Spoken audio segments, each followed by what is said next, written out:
yang kita faham wujudnya manusia yang membela sunnah. Jadi itu tuan-tuan pemirsa rahmat Allah sekalian, untuk membicarakan tajuk pada pagi ini, wanita membela sunnah. Kadang-kadang manusia ni duk rasa macam dari dulu lagi ustaz, para sahabat Nabi, para tabi'in, imam-imam mazhab, imam-imam hadis, kan? Al-Imam Nawawi, Syekhul Islam Ibn Taymiyah, Al-Ibn Qayyim, Az-Zahabi, semua tokoh-tokoh ni lelaki, rahimahumullah.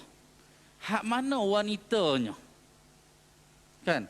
Jadi hari ni kena ada ustazah lah untuk cakap pasal wanita ni. Ni macam debat lah pula ni. Sebelah kanan ni macam nak pejuang untuk lelaki. Hak sebelah kiri ni untuk perempuan. Kan? Tetapi bukan debat. Kan? Bukan debat. Jadi tuan-tuan dan rahmat Allah sekalian, bila kita melihat kepada sejarah, sebenarnya isteri-isteri baginda sallallahu alaihi wasallam yang mungkin dianggap sebagai yang sebahagiannya nama-nama yang terkenal seperti nama Aisyah radhiyallahu anha, banyak meriwayatkan hadis. Tetapi ada juga sebahagian isteri baginda, sahabat-sahabat perempuan yang lain, mungkin namanya tak terkenal, tetapi itulah sebahagian daripada orang yang memperjuangkan sunnah. Mungkin inilah kita panggil silent fighter. Oh, cakap putih ni, kan? Dan sebut kuat Arab tak erti. Jadi nak sebut di sini bagaimana kita nak berbicarakan tajuk ni. Jadi hari ini insya-Allah kita tampilkan dua tokoh. Kan yang pertama duduk sebelah kiri, Dr. Roshimah. Sebab duduk sebelah kiri ni sebab apa? Sebab dia kata makcik-makcik ramai. Jadi tak ketak sangat nak cakap depan ustaz-ustaz ni. Kan ni semua hak depan ni pejuang-pejuang sunnah mai seluruh Malaysia ni. Ada makcik-makcik ni dia kata sejuk sikit tengok muka makcik kok. Kan tu tak ada semua muda-muda ni. Kan. Jadi Dr. Roshimah ni yang bahagia Dr. Roshimah binti Syamsuddin, dari sudut pendidikan, kalau kami kat Perlis ni kami kenal dah Dr. Roshimah ni. Ni Masjid Alwi ni antara masjid dia lah.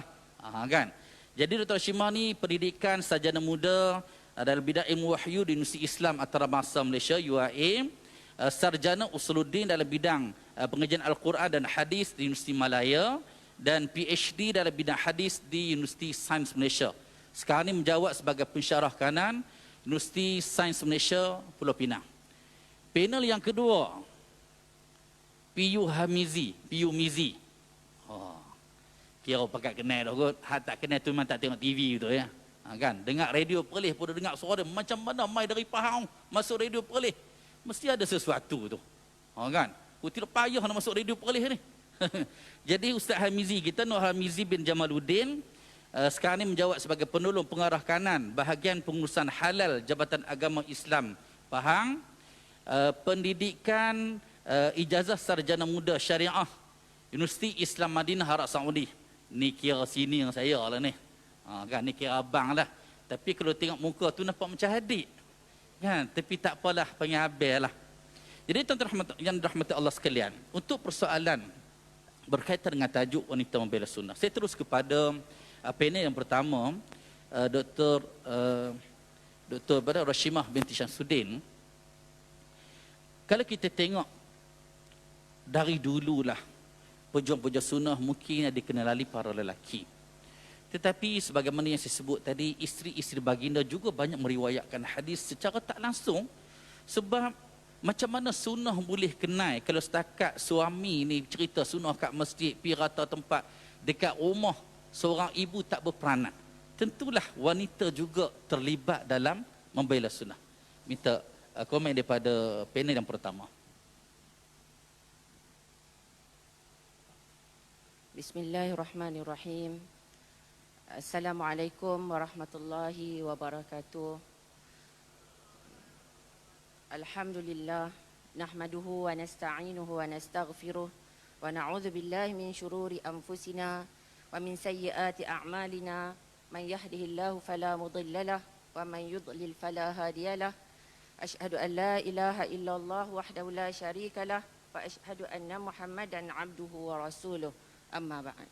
Rabbi shrah li sadri wa yassir li amri wahlul 'uqdatam min lisani yafqahu qawli. Terima kasih kepada Al-Fadhil Ustaz Ahmad Sirajuddin selaku moderator forum kita pada pagi ini. Yang dihormati ahli panel, rakan ahli panel saya pada pagi ini, Al-Fadhil PU Mizi, yang saya rasa memang sebahagian ramailah yang namanya tidak perlu diperkenalkan lagi, dan seterusnya barisan AJK Perkampungan Sunnah kali yang ke-7, AJK Masjid Alwi, dan seterusnya tuan-tuan dan puan-puan yang dirahmati oleh Allah Subhanahu Wa Taala. Berbalik kepada soalan yang diajukan oleh Ustaz Ahmad Sirajuddin selaku moderator, dalam tajuk yang kita bincangkan pada pagi ini, iaitu wanita membela sunnah Nabi SAW, setakat tinjauan saya memang tidak ada perbahasan secara khusus dan terperinci yang membincangkan tentang perkara ini.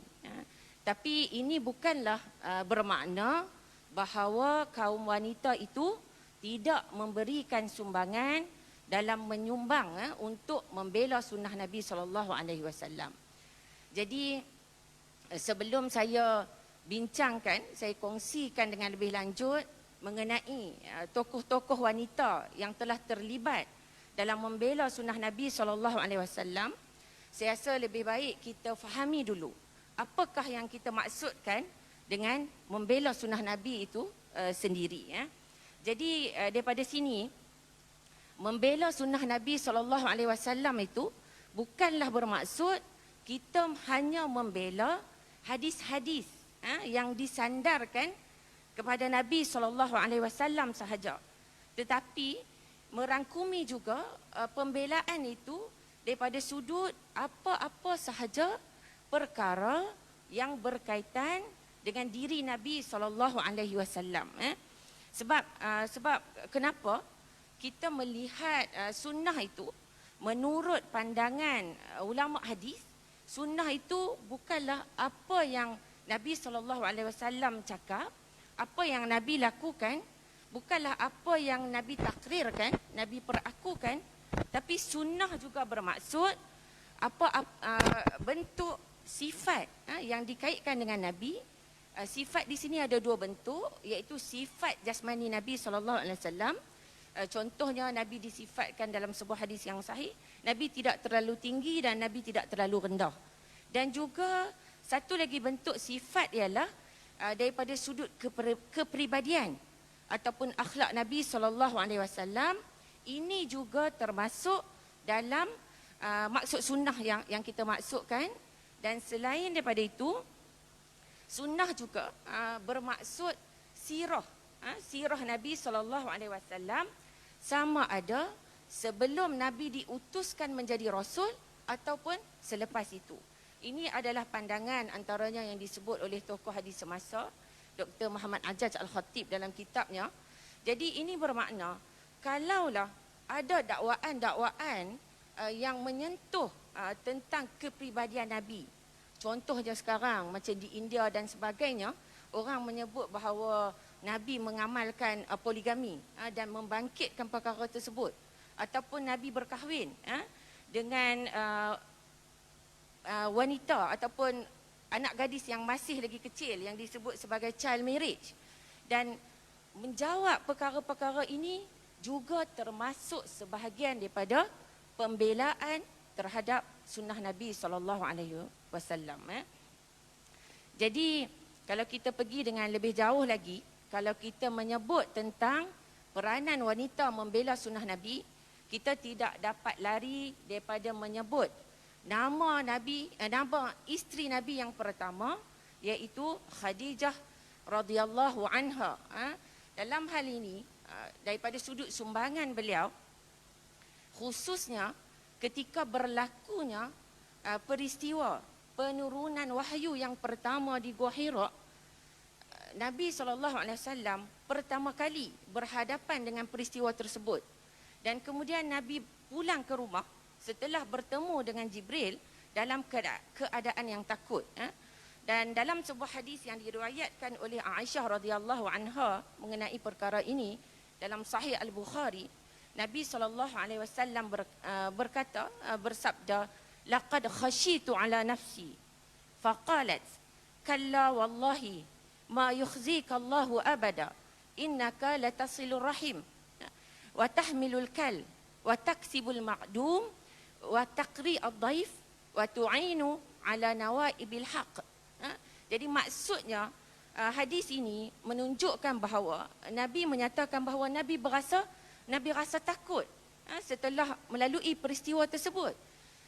Dalam kitab syarah disebut Qadhi Iyad ada menyebut bahawa Nabi takut mengenai tuntutan wahyu yang perlu Nabi laksanakan.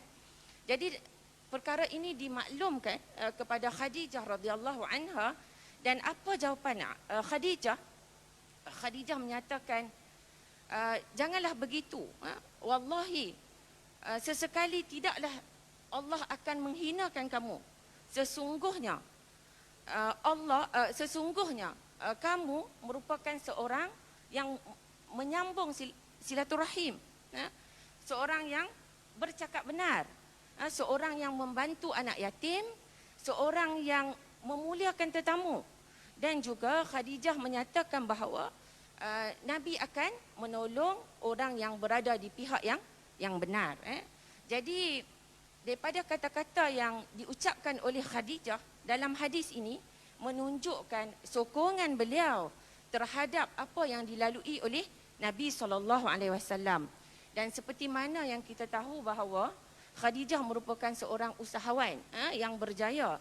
Jadi sokongan yang diberikan oleh Khadijah bukanlah hanya dalam bentuk kata-kata semangat, bahkan beliau turut menyumbang masa, tenaga dan juga harta. Jadi kat sini daripada kata-kata Aisyah, kata-kata Khadijah radhiyallahu anha juga secara tidak langsung menunjukkan dapat menepis dakwaan orang Quraisy pada ketika itu yang menyatakan bahawa Nabi merupakan seorang yang majnun. Kalau dalam bahasa kita kata seorang yang gila, kurang akal, tidak waras. Dan dakwaan yang menyatakan bahawa Nabi mengalami masalah mental, ada masalah epilepsi dan sebagainya, tuhmahan ini kemudiannya ada disebut oleh pengkaji dalam bidang hadis, oleh orientalis. Jadi kata-kata yang diucapkan oleh Khadijah ini secara tidak langsung dapat menepis dakwaan yang dapat merendahkan kedudukan Nabi SAW. Dengan 5 sifat mulia yang terdapat dalam hadis itu, mana mungkin Allah Subhanahu Wa Taala menjadikan Nabi SAW sebagai qudwah hasanah, ikutan untuk umat Islam, sekiranya Nabi SAW merupakan seorang yang kurang waras akalnya. Dan secara tidak langsung ini bermakna sokongan Khadijah membawa maksud turut membela sunnah Nabi SAW. Jadi daripada riwayat tersebut juga menunjukkan bahawa sokongan yang diberikan oleh Khadijah terhadap perjuangan dakwah yang dibawa oleh Nabi SAW secara tidak langsung turut membela sunnah Nabi SAW, dan ini dimulakan oleh seorang wanita. Dekat sini kita nampak peranan seorang wanita, dan dalam hadis riwayat Imam Ahmad, sanadnya sahih, hadis yang menyatakan bahawa Khadijah radhiyallahu anha merupakan orang yang beriman, yang pertama beriman kepada Nabi. Antara hadisnya ialah Nabi SAW bersabda, qad amanat bi id kafara bi an-nas wa saddaqatni id kadzabatni an-nas wa wasatni bi maliha id harramani bi an-nas. Maksudnya ini menunjukkan Nabi SAW mengiktiraf sokongan yang diberikan oleh Khadijah terhadap perjuangan yang dibawa oleh Nabi SAW, sehingga perkara ini dalam sebuah hadis yang sahih dalam Sahih Al-Bukhari, apabila Nabi teringat kepada Khadijah, Nabi banyak memuji-muji Khadijah sehingga menimbulkan perasaan cemburu di hati Aisyah radhiyallahu anha. Jadi kat sini itu contoh yang pertama. Kita dapat lihat peranan yang dimainkan oleh Khadijah radhiyallahu anha. Yang seterusnya, bila kita menyebut tentang pembelaan terhadap sunnah dalam konteks membela riwayat-riwayat hadis, kita tidak dapat menafikan peranan yang dimainkan oleh Aisyah radhiyallahu anha dalam membela sunnah Nabi sallallahu alaihi wasallam. Peranan Aisyah radhiyallahu anha dan perkara ini memang tidak dapat disangkal lagi, dan peranan beliau adalah paling menyerlah seperti mana yang disebut oleh Muhammad Akram Nadwi dalam kitabnya Al-Muhaddithat. Jadi tak boleh nak nafi peranan Aisyah dalam perkara ni. Jadi satu perkara lagi apa yang saya nak kongsikan ialah dari sudut riwayat-riwayat hadis, Aisyah meriwayatkan sebanyak 2,210 buah hadis. Okey, daripada sudut ini, Aisyah radhiyallahu anha sebenarnya termasuk sebagai satu-satunya sahabat wanita yang tergolong dalam kategori perawi hadis yang banyak meriwayatkan hadis daripada Nabi SAW. Kita kata banyak sebab jumlahnya lebih daripada 1,000, dan kedudukan beliau berada selepas daripada sahabat Nabi, iaitu Abu Hurairah radhiyallahu anhu, Abdullah ibn Umar, diikuti oleh Anas bin Malik dan diikuti oleh Aisyah radhiyallahu anha. Jadi disebabkan oleh riwayat hadis dalam jumlah yang besar oleh Aisyah radhiyallahu anha, dan contohnya dalam Al-Kutub As-Sittah, dalam kitab hadis Sahih Al-Bukhari, Sahih Muslim, Sunan Ibn Majah dan sebagainya, jumlah riwayat beliau adalah sebanyak 2,081 buah hadis. Nak dibandingkan dengan riwayat Abu Hurairah adalah sebanyak 3,370. Sedangkan Abu Hurairah merupakan sahabat yang paling banyak meriwayatkan hadis, iaitu 5,374 buah hadis. Jadi perbezaan tu bukanlah satu jumlah yang besar antara dalam kutub Sittah antara riwayat Aisyah dan juga Abu Hurairah. Jadi ini bermakna disebabkan oleh banyaknya riwayat hadis oleh Aisyah radhiyallahu anha, apabila terdapat kritikan yang disasarkan terhadap kredibiliti Aisyah, dan perkara ini merupakan satu perkara yang merupakan ancaman, berbahaya, dan daripada situ boleh menjejaskan institusi sunnah itu secara keseluruhan. Dan satu perkara lagi, apabila kita sebut tentang membela sunnah dalam konteks apa yang dilakukan oleh Aisyah radhiyallahu anha, kita tidak dapat lari daripada menyebut ini satu sumbangan yang dilakukan oleh Aisyah radhiyallahu anha dalam ulum hadis dikenali dengan nama istidrak.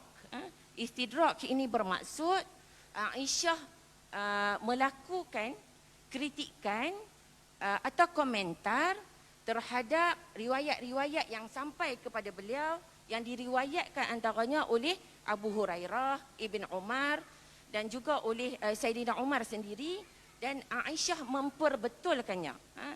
Jadi sebenarnya tentang al-istidrak ini telah dikumpulkan oleh Az-Zarkashi. Tapi perbincangannya terlalu luas, bukanlah ruangnya di sini untuk kita sebutkan, meskipun ada beberapa perkara yang berkaitan dengan status hadis yang diriwayatkan dalam bentuk hadis muskil, yang perbahasan yang lebih terperinci.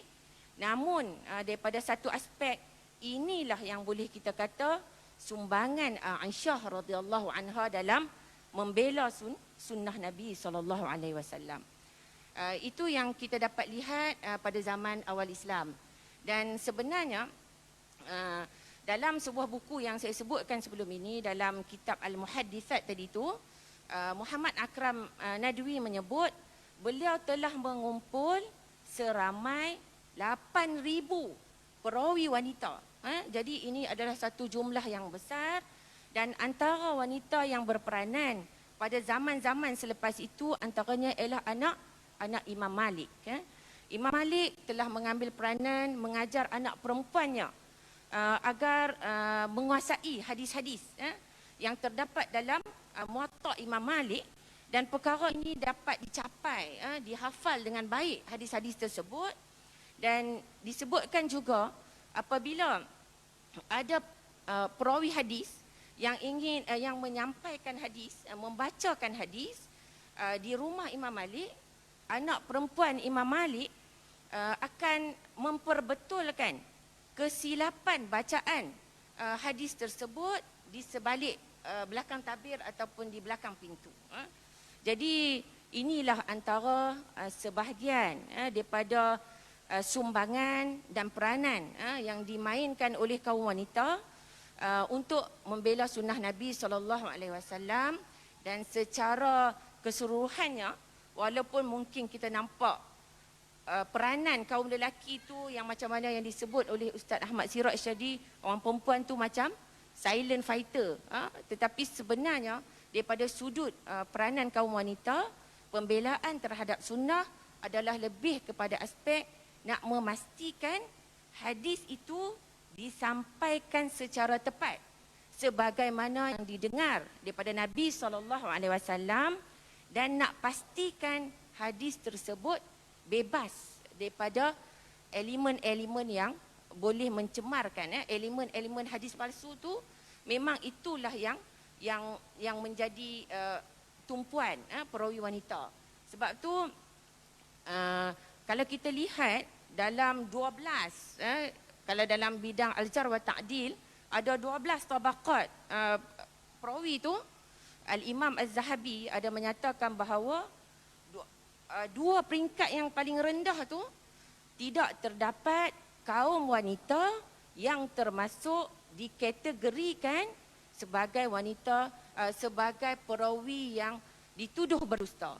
Dan juga yang peringkat paling rendah, tidak juga terdapat wanita yang termasuk dalam kategori pendusta terhadap hadis Nabi SAW. Saya rasa setakat itu saja daripada saya sebagai mukadimah. Saya serahkan kembali kepada Al-Fadhil Ustaz Ahmad Sirajuddin. Wallahu a'lam.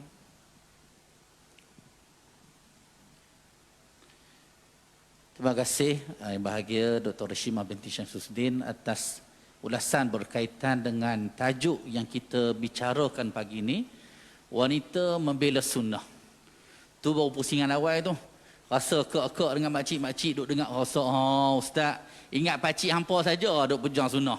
Kami kat rumah kalau tak tu anak duk makan tangan kiri apa semua tu, kamilah duk ajak. Kan. Dan kita tengok apa pun perjuangan, kadang-kadang yang berada di hadapan adalah lelaki. Hak pejuang, hak sesat pun ramai lelaki juga. Sebab tu tabaqat yang Ustazah sebut tadi tu, tak ada yang hak duk reka hadis palsu, hak menipu apa semua ni. Sebab tu tak ada hak naik gunung jerai orang perempuan. Semua geng lelaki, cuba tengok YouTube, semua geng lelaki belaka. Tak ada geng perempuan. Maksudnya itulah orang perempuan bela sunnah sungguhlah. Jadi kita terus kepada panel yang kedua. PUMIZI kita.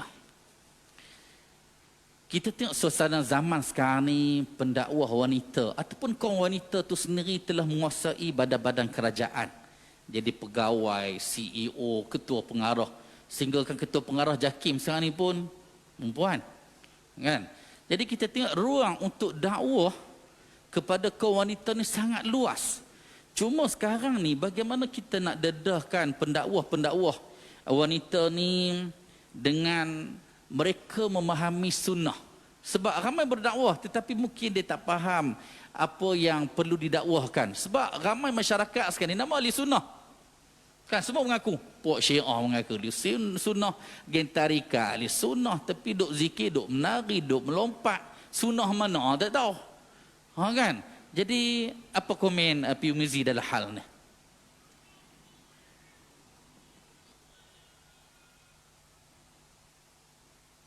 Bismillahirrahmanirrahim. Assalamualaikum warahmatullahi wabarakatuh.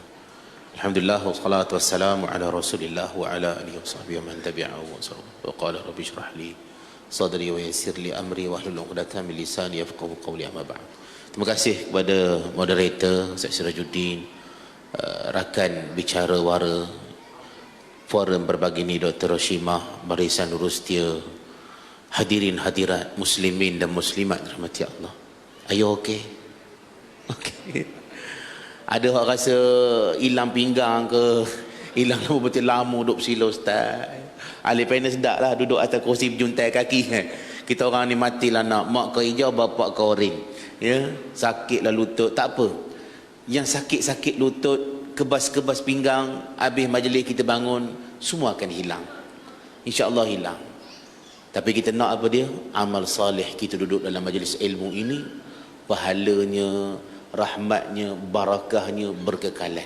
Kita harap tu ya. Jadi kita ikhlaskan niat ya. Kita ni iktikaf dalam masjid ni, duduk dalam majlis ilmu.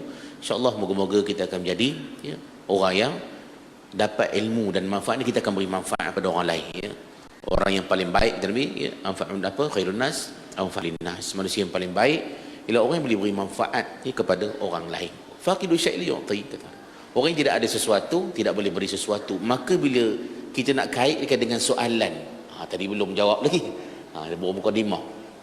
Soalan berkenaan dengan apa, kita dah ramai dah pendakwah di kalangan selebriti ya, kaum wanita, masuklah doktor kita. Jadi insya-Allah apa ni masuk TV apa ni program apa Forum Perdana Ihwal Islam ke dah masuk dah tu. Insya-Allah apa ni kita Datuk Mufti ke dengan Menteri Agama, doktor lah ya, akan masuk pula kelak. Ini tuan-tuan sekalian perempuan, bila pendakwah sudah banyak memenuhi pentas-pentas dakwah dalam media. Sekarang dulu nak masuk TV kan dah ada TV 1, TV 2, TV 3 je. Sekarang dia boleh buat TV sendiri. TV sunnah kan. Tak payah masuk TV 3 lah. Kadang-kadang rating ya, penonton lebih ramai yang TV yang media sosial yang biasa ni berbanding TV, stesen TV yang miliki oleh kerajaan ataupun swasta yang besar-besar. Betul tak? Ke tak betul? Betul? Kalau betul anggut beri sikit. Kesenyak lemah apa ya. Jadi tuan-tuan sekalian, jadi yang membimbangkan kita ni, pengalaman saya tidaklah lama ceramah ni, baru 20 tahun ya, dalam dunia pentas ceramah ni baru lebih kurang dalam 20 tahun berceramah, berforum. Saya pernah ya sepentas dengan beberapa ustazah-ustazah selebriti kita ni lah. Ada yang keluar TV kan, ada yang terkenal dalam media sosial apa semua, yang sangat membimbangkan kita bila kita ni dah biasa dah diasuh, bila nak cakap sesuatu nak disandarkan pada agama, pada Islam ya, nak disandarkan pada batang tubuh Nabi, mesti benda tu sahih datang daripada, benar-benar datang daripada Allah dan Rasul. Sebab Islam adalah dinul wahyi. Islam ini agama wahyu. Islam ini agama yang datang daripada wahyu. Wahyu paling besar ialah kalamullah Al-Quran. Yang kedua adalah qaulun Nabi sallallahu alaihi wasallam, وَمَا يَنْتِقُ عَنِ الْهَوَىٰ إِنْ هُوَ إِلَّا وَحْيٌ يُوحَىٰ. Tidaklah Muhammad itu, kata Allah, dia bercakap ikut hawa nafsu, mereka semua diwahyukan oleh Allah Ta'ala. Maka itu sumber besar. Dalam kalau kita ngaji, kita usul fiqh bagi masadir ya, masdar, sumber dalam agama ini ya, di muttafaq dengan mukhtalaf. Yang muttafaq dalam mazhab Syafi'i apa dia? Al-Quran, kemudian hadis Nabi kan, sunnah, kemudian ijma' ada juga qiyas. Kemudian baru lagi mukhtalaf ya, masalihul mursalah, apa lagi, amal al-Madinah, sadud dzari'ah. Ini kalau siapa ngaji usul fiqh kan, macam pernah aku dengar, tapi di mana ya, siapa tak tidur dalam kelas ngaji dulu, ingat ya, ingat-ingat lupa ke, ingat lupa-lupa dulu je, ingat berapa sahabat sudah lupa dah. Okey, jadi kita ambil yang apa ya, sebahagian besar dari muttafaq ini apa dia, Al-Quran dan juga sunnah Nabi, ada hadis Nabi sallallahu alaihi wasallam. Jadi bila saya pernah sebentar dengan seorang ustazah ni, sampai pada soalan ni, soalan ibu-ibu, dia suka tanya, orang perempuan dia suka tanya tips amalan kan. Ustazah, contoh kan, kalau suami saya ni degil ya, degil tahap ke-8, macam mana caranya? Tahap ke-8 ni kira habis sontok lah, tahap 18 SG, seram lagi ganas kalau menurut piawai Astro kan. Saya nak buat apa? Jadi biasa kadang ustazah-ustazah ni yang berceramah ni, dia suka mengajar, dia suka nak bagi ilmu, tapi kadang-kadang tu apa ilmu yang diberi tu dia suka sekarang jadi sunat. Tuan-tuan baca ni, sunat baca ni. Bila sebut sunat, apa maksud sunat? Sunnah dalam ta'rif ilmu hadis Tadi telah diberi oleh Dr. Roshima. Ya. Sunnah dalam ta'rif ilmu fiqh usul fiqh apa dia? Siapa dah jawab, dia boleh balik dulu. Siapa dah jawab? Ni ustaz, kalau dapat jawab tak nak balik ke? Tu lagi bagus. Tunggu sampai habis bukan sunnah baru balik ke rumah. Ma yuthabu fa'ilu wa apa dia? Wala yu'aqabu tarik. Mana perbuatan sunnah ialah perbuatan diberi pahala kepada pelakunya, tidak dikenakan azab seksa siapa yang meninggalkannya. Dan sunnah semestinya bila disebut sunnah, sunat mesti datang daripada Nabi SAW. Jadi kata makcik baca ni 10 kali, sunat baca ni 10 kali, baca ni 70 kali, baca ni 44 kali. Tiup kat lubang hidung suami masa dia tengah tidur. Ya, nak hati, ilmu pun melembutkan hati suami. Baca itu. Tiup. Ada yang ajar macam ni, ada yang masalah ni dia kata sunat. Dia suka sangat ya, menyandarkan sesuatu benda kepada istilah agama, ad-din. Tapi dia buat, dia reka cipta sendiri. Jadi bila kita dengar macam tu panaslah telinga kita. Kan? Sebelum tu dia dah hentam kita dah. Ada setengah ustazah. Dulu saya tak masuk TV, tak masuk PU pun. Pernah sebentar dengan seorang ustazah ni. Dia bercakap, lepas tu dia hentam kita. Dia kata ustaz tu bercakap dia tak buat pun. Terbakarlah kita dah. Dia bakar dah sekali lalu. Ya. Lepas tu dibahang kita lagi, dia hentam kita lagi. Rasa bila nanti tak apa, Allah Ta'ala uji kesabaran. Tapi bila round ketiga, soal jawab penonton, ada ibu tanya, dia terus beritahu sunat baca ni sunat 10 kali. Dalam hati aku ni bola tanggung dah ni. Dia jawab. Lepas tu saya minta moderator bagi saya mic sekejap. Saya kata tuan-tuan perempuan, kita nak sandarkan sesuatu pada Nabi. Mengelak ini sunnah, sunat apa semua, mesti ada hadisnya, mesti ada sumbernya. Kalau tak ada, jangan pandai-pandai kita mengatakan sunat buat ni, sunat buat ni. So siapa baca hadis Nabi yang masyhur, ya, man iftara alayya al-kadhiba falyatabawa maq'adahu minan nar. Bahawa siapa mengada-gadakan pendustaan atas namaku, kata ini Nabi sebut ini sunat apa semua, maka bersiaplah tempat di mana? Di dalam neraka Allah. Apa jadi tuan-tuan? Habis forum masa makan dia lari, dia tak duduk makan sekali. Tak tahulah dia nak salang orang ke tak mau dekat dah. Dia panas gitu. Tadi dibakar lain kita bakar lain dia, baca satu hadis Nabi. Sebab apa? Kita sebenarnya bukan apa, dakwah dah silakan, kita galak supaya makin ramai tokoh-tokoh berdakwah di kalangan wanita. Tapi kita sangat apa? Kita sangat cemburu, kita sangat rasa panas kalau sesuatu benda disandarkan kepada batang tubuh Nabi, sedangkan ianya bukan daripada Nabi SAW. Nak bagi tips silakan, nak bagi kaedah silakan, tetapi pastikan ianya benar-benar datang daripada Allah dan Rasul sallallahu alaihi wasallam. Kalau jenis yang senang menerima teguran tak apa. Tak apa yang jenis dia apa? Orang mesti panggil ketegak. Kalau orang faham kata degil babe tahap ke-8. Tahap 18 SG. Dia buat tak tahu. Kalau kita bagilah kita kata apa yang disebut tu tak betul kan. Ini yang sebenarnya pada hadis Nabi. Tapi biasa ada setengah-setengah tu dia ada ego dia. Inilah ujian Allah. Ia pada golongan yang nak menempatkan diri di atas pentas dakwah dan ada nama. Senang tak dia nak menerima teguran atas kesilapan? Dia membacakan kisah-kisah palsu, ya, benar berlaku begini pada Nabi sedangkan tak menolak. Bila orang apa ustaz lain tegur, ada setengah tu alhamdulillah dia boleh terima, dia boleh tarik balik. Ada setengah tak ada, dia takkan tarik balik, bahkan dia pulah isu lain, dia pulah ke lain, dia cari kelemahan orang, mana dia bukan nak cari kebenaran, dia hanya nak cari kemenangan. Ini isu ya, yang berlaku pada hari ini bila melibatkan bila kita bangkitkan fenomena begini. Jadi di sebaliknya ya, apa mafhum mukhalafah di sini, mana para pendakwah di kalangan wanita, ustazah-ustazah selebriti, maka berhati-hatilah bila kita nak menyampaikan ilmu. Sebab itulah masalah arba'ah fi din, kalau kita mengaji 4 persoalan pokok besar dalam agama dimulai dengan apa? Al-ilmu, kemudian amal, kemudian apa dia? Da'wah, wa sabru 'ala al-adha fiha. Mesti mulakan dengan ilmu. Nak menyampaikan sesuatu mesti bermula dengan ilmu. Ilmu tu pula kena adalah kupasan ilmu yang betul, ilmu yang sahih. Betul. Kalau nak belajar hadis, bukan hanya sekadar aku jumpa hadis, buka kitabul Google. Hari ni orang tak beli kitab banyak dah. Dulu kita beli kitab nak patah pinggang ni. Ya, saya ingat duduk Madinah tu, nak balik tu yang kotak Marlboro tu kan. Berkat ke ustaz, isi kitab dalam kotak rokok Marlboro. Sabar, dah tak ada kotak lain. Kalau kotak kotak kertas A4 kecil sangat. Itulah satu kotak tu berapa, 60 rial. Upah nak sampai ke depan rumah, lentar daripada sana ke sini. Kita dulu nak patah pinggang ni, pikul kitab ni. Sekarang tak ada dah. Semua main ni dia. Al-Maktabah ke apa benda, Syamilah, dia panggil kitabul Google. Nak Google pun kena pandai juga. Kalau bahasa Arab tak pandai, ana nak pergi pasar malam, enta nak kirim mutabak, itu bukan cakap Arab. Hari ni tuan-tuan, walaupun dibangun aplikasi hadis, semak hadis apa semua, dibangunkan supaya mudah para penceramah, ustazah, selebriti, nak pergi ceramah boleh rujuk dulu hadis, jangan main pakai dengar, copy paste terus sampai dah.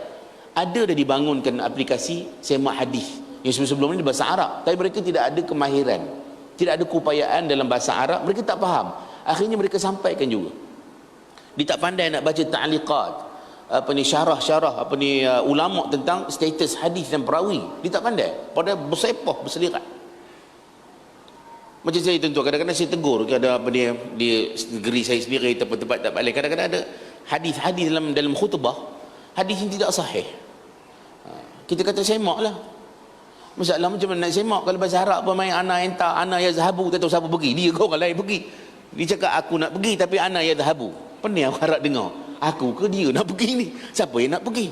Misteri Nusantara gitu kan. Kalau bahasa Arabnya tahap ana yazhabu, dah pun boleh kita harapkan tuan-tuan. Sebab itulah hari ini menjadi satu keinsafan untuk kita nak menyampaikan agama, kena letak kadar ke diri, ilmu cukup ke tidak. Yang kedua, ilmu kita betul ke tidak sebelum kita nak sampai kepada masyarakat. Yang ketiga, kadang-kadang perangai sengah-sengah penyampai ni, pendakwah ni, tak kira lah dia ustaz ke ustazah ke, dia suka benda pelik tau, benda pelik, gharib. Apa dia? Dia kata kisah ni orang tak pernah cerita ni, dalam TV pun tak ada, dalam YouTube pun tak ada. Akulah orang pertama akan cerita benda ni dekat khalayak. Masya Allah, orang tak cerita sebab benda tu palsu, benda tu tidak sahih, tapi dia nak cerita sebab nak kira aku orang pertama sekali menyampaikan benda ni dalam dalam penyampaian kepada masyarakat. Hak ni yang biasa berlaku. Jadi tuan-tuan rahmati Allah sekalian, sebab itulah yang pertama kena ada ilmu. Ilmunya mestilah bersandar kepada sumber yang sahih, dan menuntut memerlukan pengorbanan untuk belajar. Belajar hadis kena belajar ilmu usul hadis, mustalah hadis. Kena tahu status hadis, tabaqat perawi, turuk tarjih, kaedah memilih pendapat yang tepat tu dalam ilmu hadis. Macam mana kaedah dia? Taqdim hadis qaulan fi'li, macam mana bila masih nak guna kaedah ni? Turuk an'anah, turuk tahdits, atau turuk an'anah, an kan? Kalau kata tahdits, qala haddatsani, qala haddatsana. Apa itu hadis mursal tabi'i, tabi'i mursal sahabi. Mana benda-benda ni kena tahu.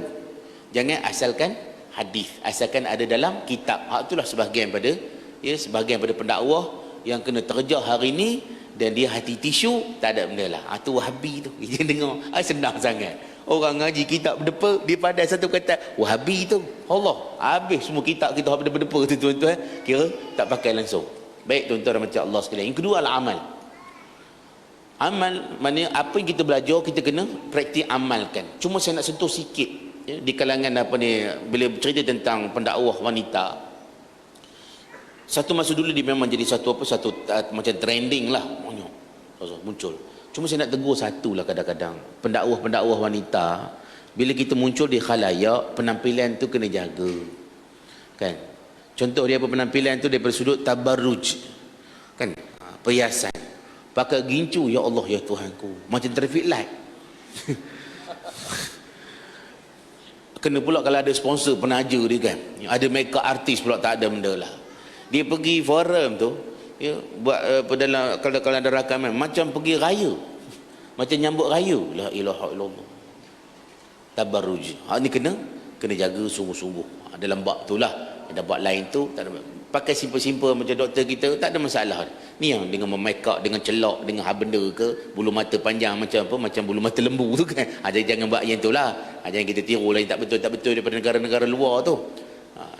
Kemudian sekarang ni kita ada kebanjiran artis-artis yang nak bertaubat, dan mereka biasa dengan dunia artis, dunia solekan, dunia kecantikan apa semua kan. Dah bahkan founder make up timbang kati semua ni kan. Itu pun nak jadi ustazah juga. La ilaha illallah. Lemah kita dah. Saya kalau forum dengan macam tu, serba salah rasa. Serba salah.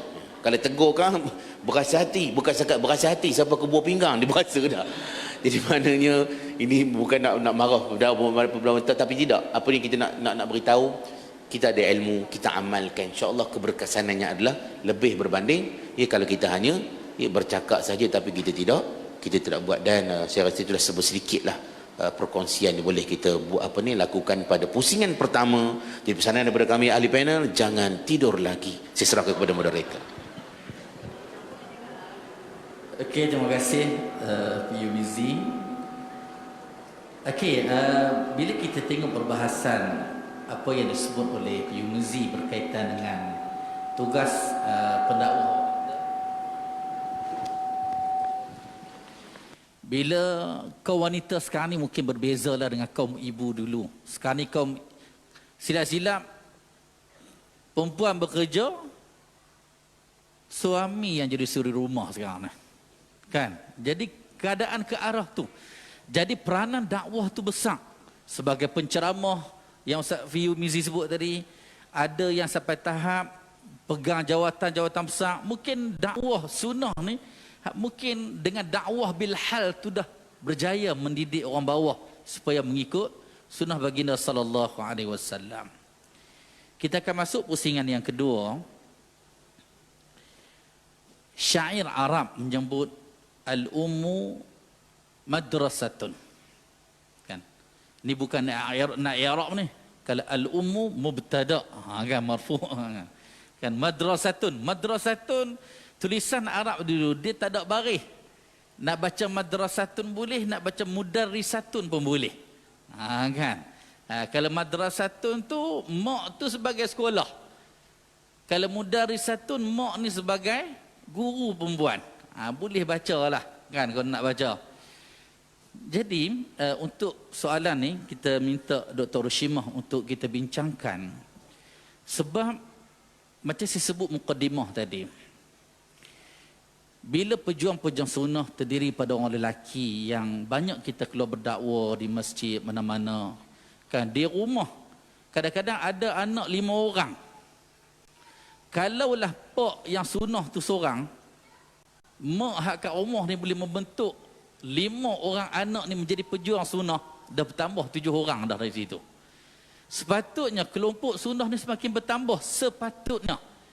Kan, sebagaimana saya dengan PU Mizi dekat Arab Saudi dulu, dari zaman bila tu pok-pok Syiah di Arab Saudi 10%.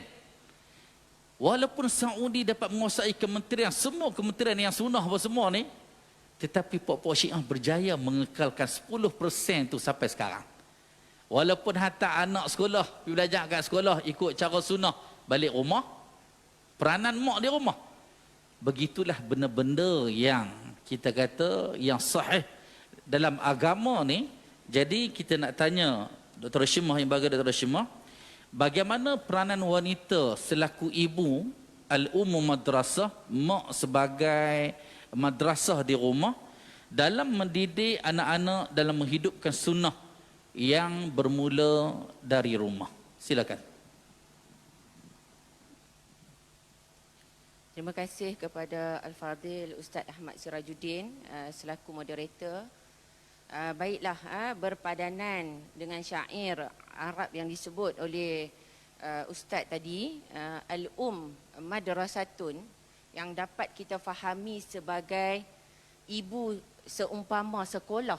Jadi kat sini jelas ibu memainkan peranan yang sangat besar dalam mendidik anak-anak, khususnya yang ini kita dapat lihat perkara ini dalam hadis, hadis yang masyhur, hadis yang disebut dalam Sahih Al-Bukhari, iaitu hadis ma min mauludin illa yuladu 'alal fitrah fa abawahu yuhawwidanihi au yunassiranihi au yumajjisanihi. Jadi daripada hadis ini difahami bahawa ibu dan ayah memang memainkan peranan yang sangat penting dalam mendidik anak-anak yang berkaitan dengan pendidikan, khususnya pendidikan agama. Jadi daripada hadis tu disebut tentang peranan ibu dan juga ayah. Tapi pagi ni kita bukanlah nak berdebat peranan ibu ke, peranan ayah ke yang mendidik anak, tapi dalam forum kita pada pagi ni kita akan fokuskan kepada peranan ibu. Salah satu contoh yang saya boleh kongsikan, peranan yang dimainkan oleh kaum wanita dalam mendidik anak daripada rumah untuk mengamalkan sunnah Nabi SAW, antaranya ialah hadis sahih yang terdapat dalam Sahih Al-Bukhari, iaitu hadis yang diriwayatkan oleh Ar-Rubai' binti Muawiz, yang merupakan salah seorang sahabat wanita yang juga terlibat di medan perang.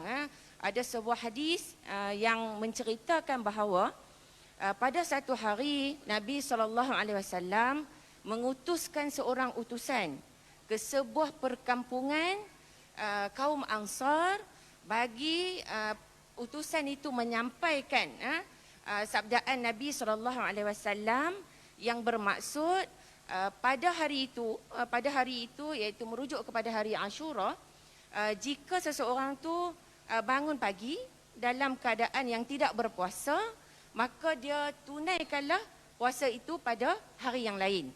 Dan jika seseorang tu dia bangun pagi dalam keadaan berpuasa, maka dia teruskanlah berpuasa. Lalu Ar-Rubai' binti Muawiz berkata, kami sejak daripada lepas itu, kami pun sentiasa berpuasa dan menjadikan anak-anak kami juga berpuasa. Dan apabila salah seorang daripada anak-anak kami berasa lapar, kami berikan mainan yang disebut berbentuk yang diperbuat daripada bulu, sehinggalah keadaan ini berterusan. Bila anak rasa lapar, diberi mainan. Dan keadaan ini berterusan sampailah ke waktu berbuka puasa, dan akhirnya anak-anak yang masih kecil dapat menyempurnakan puasa penuh untuk tempoh yang daripada sehari ke sehari. Jadi daripada hadis ini dapatlah kita lihat ungkapan, potongan daripada hadis itu, kata-kata Ar-Rubai'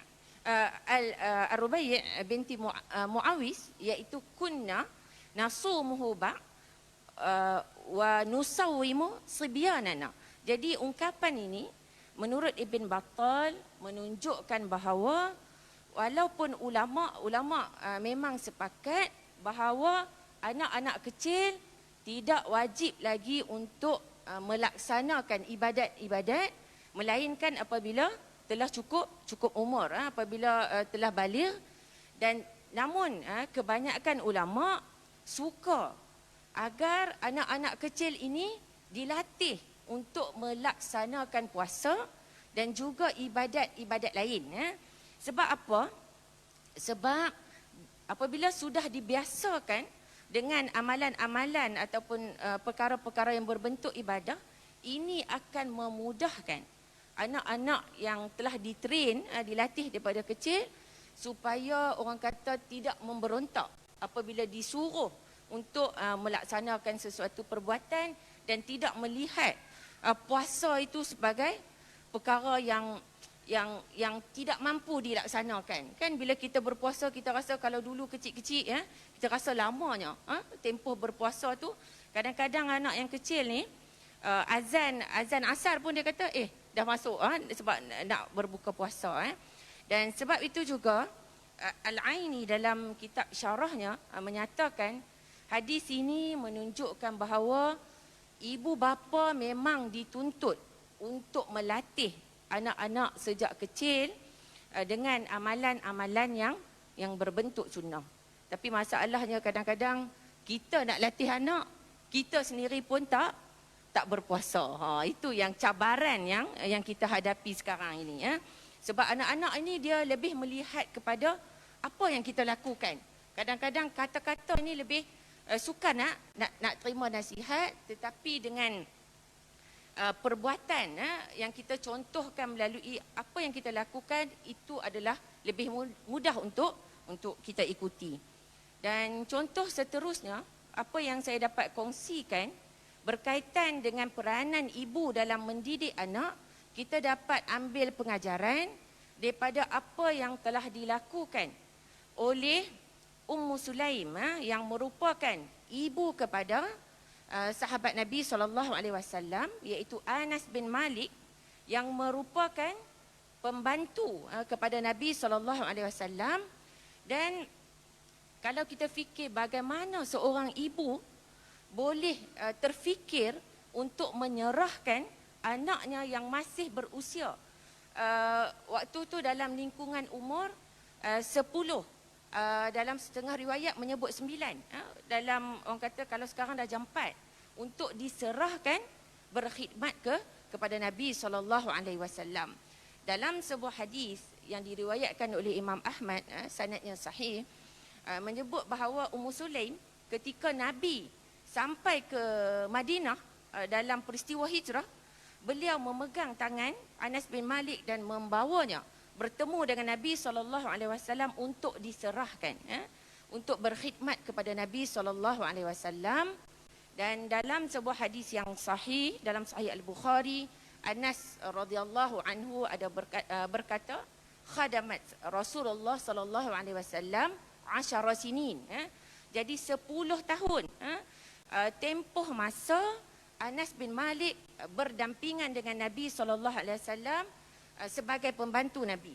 Dan dalam interaksi sebagai pembantu itu, dalam sebuah hadis disebut Nabi tidak mempersoalkan kenapa buat ni, kenapa buat tu. Itu pun yang kita boleh ambil pengajaran. Dan hasil daripada tindakan ataupun peranan Ummu Sulaim menyerahkan Anas bin Malik untuk berkhidmat membantu Nabi SAW, hasilnya Anas bin Malik tergolong sebagai salah seorang sahabat yang paling banyak meriwayatkan hadis, iaitu selepas daripada Abu Hurairah radhiyallahu anhu dan juga Ibn Umar, iaitu Abdullah Ibn Umar. Riwayat hadis oleh Anas bin Malik adalah 2,286 buah hadis. Dan hasil daripada didikan itu juga atas peranan yang dimainkan oleh Ummu Sulaim, Anas juga turut dikenali sebagai seorang sahabat yang sangat teliti dalam meriwayatkan hadis-hadis yang disandarkan kepada Nabi. Sebab itu ada dalam hadis yang disebut apabila selesai membacakan sebuah hadis, Anas bin Malik dan juga sebahagian sahabat yang lain akan menyebut au kama qala Rasulullah sallallahu alaihi wasallam. Ini secara tidak langsung peranan yang dimainkan oleh seorang ibu itu turut membentuk kecenderungan anak dan kewibawaan anak untuk mempertahankan sunnah Nabi sallallahu alaihi wasallam. Dan kalau kita lihat dalam konteks semasa sekarang ini, pada zaman sekarang, kalau ibu-ibu nak mendidik anak-anak berkaitan dengan sunnah Nabi SAW, sebenarnya ada banyak sangat ruangnya. Salah satunya ialah kita buat apa? Kita hantar mai perkampungan sunnah. Alhamdulillah, saya nampak dekat barisan hadapan ada anak-anak kecil yang turut menyalin nota yang diberikan. Ini juga merupakan salah satu pendedahan yang sangat baik untuk mengenali sunnah Nabi SAW. Kalau kita nak ulas peranan ibu ni sangat besar dalam mendidik anak-anak, tetapi yang paling penting dalam kita berhadapan dengan orang kata apa, teknologi maklumat, media sosial dan sebagainya, ibu boleh kita menitipkan pesanan. Sebab Aisyah radhiyallahu anha ada menyebut, kalau kita nak menyuruh, kita kata Nabi lakukan demikian-demikian. Dan dalam hal ini, terlalu banyak berita yang kita dapat lihat di media sosial. Antaranya yang boleh ibu-ibu pesan ialah tidak semua maklumat yang sampai tu kita kena terima. Pastikan terlebih dahulu tentang kesahihannya. Jadi bukanlah maksudnya sekarang ni yang menjadi, orang akan tanya hadis ni sahih ke tak. Semoga kita tidak termasuklah dalam kategori orang yang allergik kata-kata dengan hadis-hadis yang sahih dan sebagainya. Sebab inilah merupakan peranan ibu, kita nak mendedahkan anak-anak dengan amalan berbentuk sunnah. Selain daripada itu, sebenarnya ada banyak program yang menitik beratkan pengajian yang berbentuk sunnah. Boleh hantar pergi seminar, boleh hantar pergi bengkel dan sebagainya. Dan pengajaran yang dapat diambil daripada kisah Ummu Sulaim yang menghantar Anas bin Malik itu ialah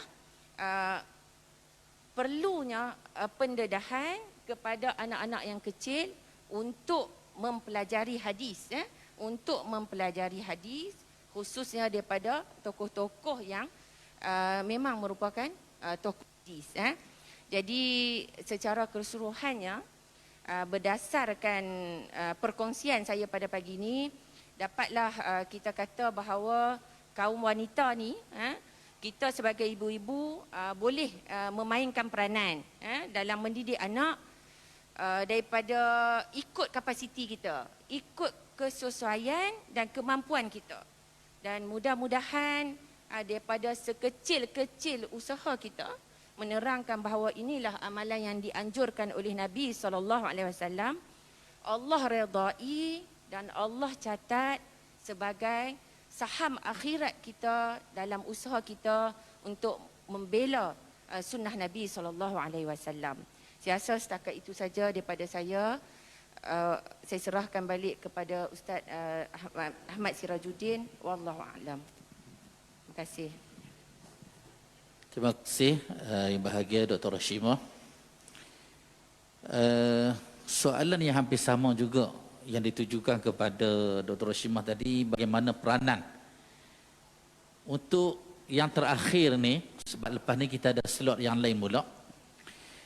Tadi Piu Mizi dah sebut penceramah-penceramah wanita suka sebut benda-benda yang orang lain tak cerita lagi. Orang putih kata rare, kan? Ada hak satu tu.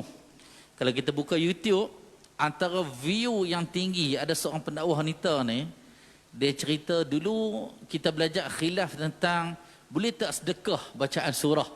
Kan baca Fatihah, lepas tu sedekah pahala tu. Kan? Pahala tu sedekah kat orang lah, utamanya orang dah mati. Yang ustazah ni boleh cerita ni, sedekah pahala Fatihah tu kat diri sendiri pula. Tu dia. Dia bukan cerita al-ma'lum bid-darurah lah. Dia cerita hak mana orang yang rare. Kira orang ni tak cerita lagi. Aku orang pertama yang cerita. Last sekali bila orang tiga dia kata, dak ni mimpi jumpa Nabi. Nabi abang. Dia nampak orang tak percaya. Dia abang, dak Nabi jumpa berdepan. Oh lagi dahsyat. Kan? Jadi tuan-tuan rahmati Allah sekalian, untuk yang terakhir ni kita nak minta, kalau tadi bagaimana peranan, hak ni kita nak minta Piu Mizi cerita hak mana yang Dr. Hashimah tak cerita. Nah, hak mana lagi yang tak cerita? Sebab Dr. Hashimah, sebab dia wanita, dia takkan cerita semua. Hak mana okey dia cerita, hak tak okey, satgi orang kata kat aku, satgi orang kata kat makcik-makcik ni, kan? Lagi kita nak minta Piu Mizi ni selaku pembela wanita lah, kan? Apakah yang boleh dilakukan oleh kaum wanita pada masa kini? Sebab bila kita cakap wanita ni bukan ibu saja. Ada yang kita kata yang berkerjaya, yang pensyarahnya, yang ketua pengarahnya, yang berkerjayanya. Bagaimana kita kata yang boleh mereka lakukan untuk membela sunnah Nabi SAW dan nak ringankan tugas moderator ni, kita nak minta Piu Mizi yang main jauh dari Pahang sana tu untuk buat kesimpulan. Dipersilakan. Terima kasih moderator, sahabat Anna. Hadirin hadirat macam Allah sekalian. Ayo okey. Okey lagi ni. Ini dah waktu kecederaan dah ni. Ya, bukan cedera biasa ni, cedera parah dah ni. Manakala habis ni, sambung pula surat berikut, memang tak ada rehat, tapi tak apa tuan-tuan. Ingat ya, sakit dan lenguh tu akan hilang, moga-moga pahalanya berkekalan. Saya pernah ikuti satu kelas pengajian 8 pagi sampai 12 malam non-stop. Berhenti hanya untuk solat aja.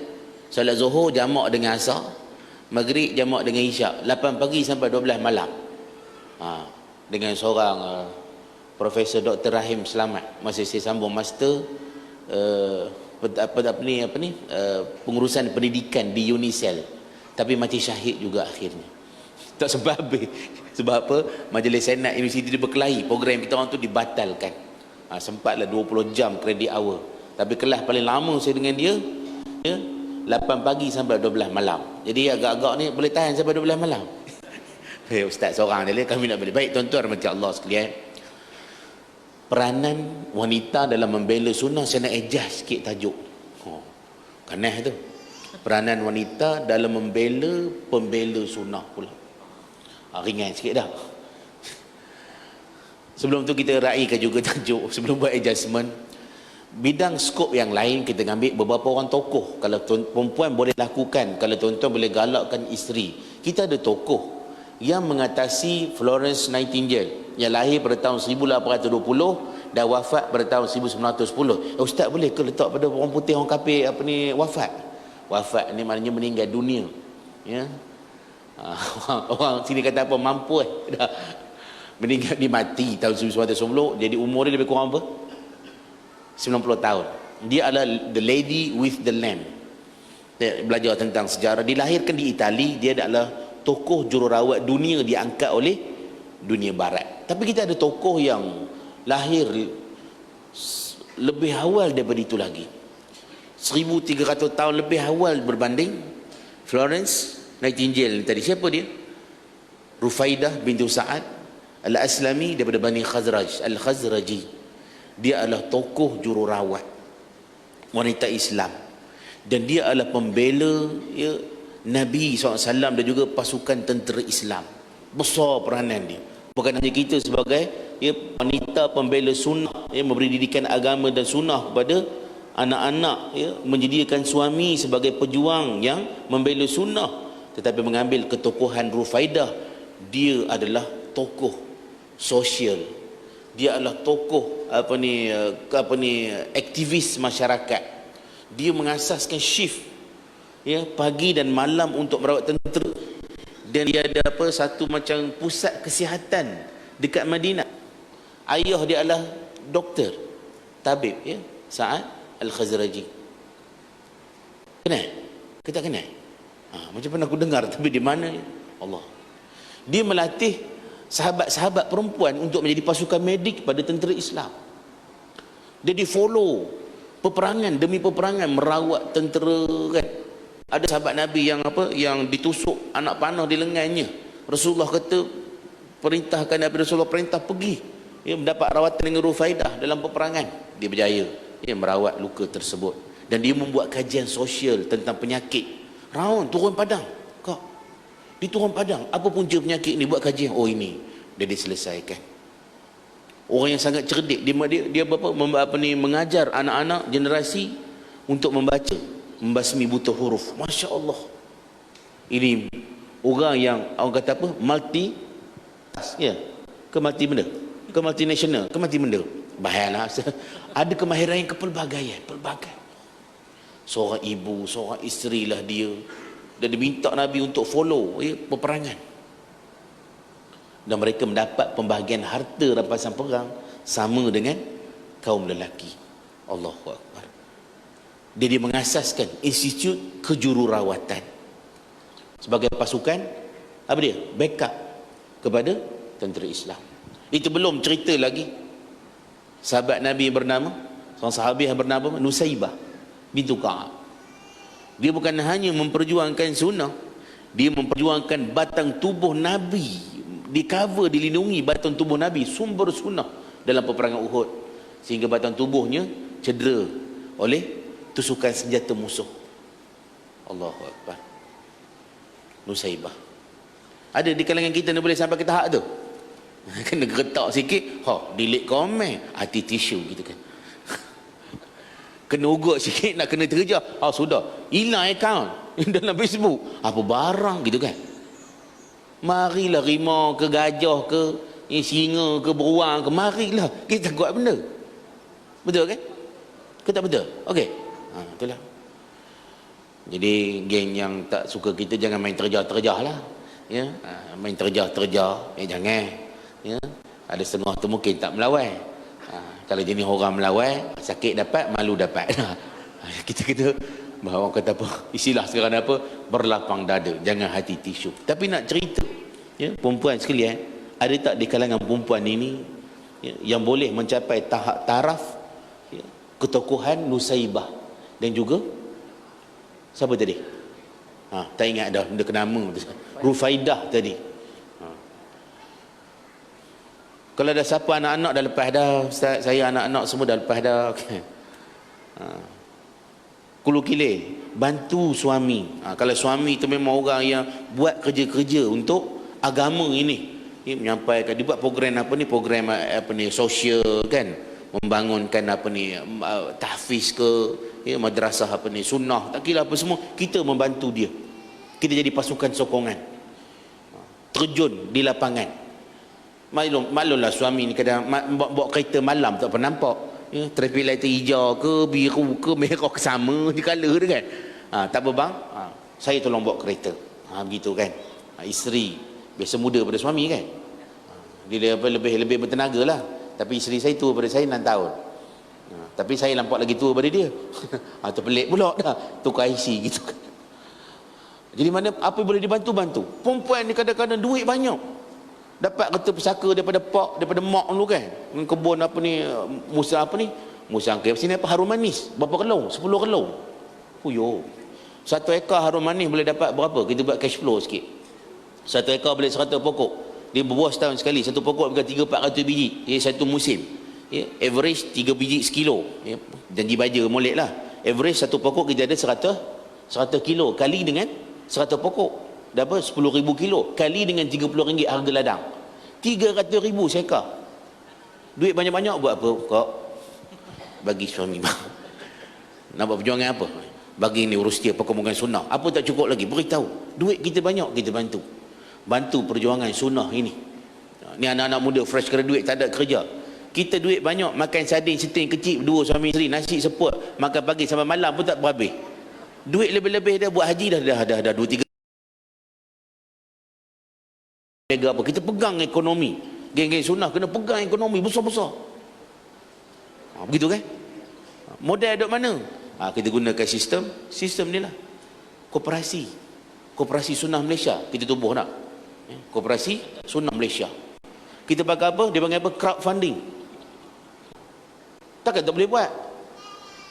InsyaAllah ni, ini muda-muda ni, nampak je halus ni. Jadi mereka besar umur 20-an, 30 tahun, mereka akan menjadi singa-singa dalam perjuangan sunnah ni. Masalah logistik, masalah keluarga, tak ada masalah ni. Kak-kak yang duit banyak ni, ya ada ladang sawit, ya ada apa ni, main kutu lagi, ya mas sampai ke siku tu kan. Jangan bekukan aset itu. Bantu perjuangan sunnah ni, cairkan. Kalau buat musangking lagi gila kayanya. Saya duduk Rauk, saya asal lahir di Rauk. Tuan-tuan tahu, perempuan tahu tak? 1 tahun ekspor ke China 2.8 bilion. 2 musim, itu pun 1 musim, 2 musim 5.6 bilion. Itu pun tak sampai 5% supply ke sana. Penduduk dia 1 bilion lebih. Jutawan, bilion ni aja 30 juta lebih, sama ramai penduduk Malaysia. Dia makan derian ni bos sikit, beli ajut-majut aja. Tak cukup. 1 ekar, buat 1 ekar kak, musangking boleh 40 pokok, 1 ekar lebih kurang 700-800 ribu. 1 tahun income 2 season. 10 ekar, bayangkanlah berapa? 5 juta ke atas. 1 tahun 10 ekar. 10 ekar sawit baru 100 ribu, 120 ribu setahun. Kita belajar cash flow. Jadi nak masih duit nak ambil mana ni? Kaum wanita yang banyak duit itu kau, bantulah perjuangan sunnah ni. Modalkan. Kita buat koperasi. Kita sign agreement apa semua. Boleh? Tak pernah angguk, habislah gelam. Macam mana? Kita belum makan Fatihah lagi. Perjuangan ini perlukan duit, kewangan. Kita ada manpower, kita ada ilmu dan kepakaran. Manpower kita dah sedia ada. Kita tak ada modal harta je. Kekurangan hak tu, dia siapa yang boleh bantu? Kita nak lahirnya Khadijah, usahawan, korporat, wanita lebih banyak untuk membantu perjuangan sunnah ini. Boleh sahur? Boleh slow je tak boleh. Kita harap suara yang garang akan keluar selepas ini. Ayo okey? Okey, padahal dah itulah ya, sebagai satu poin dan sebagai satu, saya kira kesimpulanlah terus serah balik pada moderator.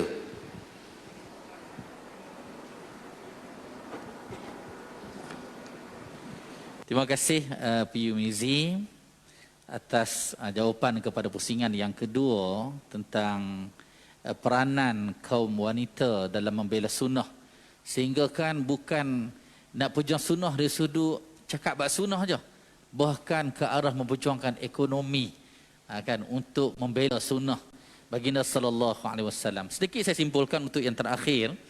Yang pertama, wanita yang terlibat, yang ada di sini, yang di luar sana, boleh membela sunnah. Bahkan peranan mereka lebih besar daripada peranan kita hak lelaki ni. Kan ada ketika mereka lah yang membawa sunnah ini ke akar umbi. Kan ini yang pertama. Yang kedua, jadilah kita semua sebagai al-ghuraba yang Nabi sebut fatuba lil ghuraba. Betul lah mereka yang pelik, yang membela sunnah, yang memperjuangkan sunnah dikala manusia rosak. Dan yang terakhirnya, tajuk yang kita bicarakan ialah wanita membela sunnah. Dan bukan sekadar itu sahaja, Piyumizi kata, wanita juga membela pembela sunnah. Wallahu alam. Terima kasih kepada panel yang pertama yang bahagia Dr. Roshimah, dan panel yang kedua Piyumizi, dan kepada semua yang terlibat dalam menjayakan perkembangan sunnah siri yang ketujuh. Mudah-mudahan Allah merahmati kita semua. Aqulu qawli hadza wa astaghfirullahal azim li wa lakum. Wa sallallahu ala nabiyyina Muhammad wa ala alihi wa sahbihi wasallam. Assalamualaikum warahmatullahi wabarakatuh.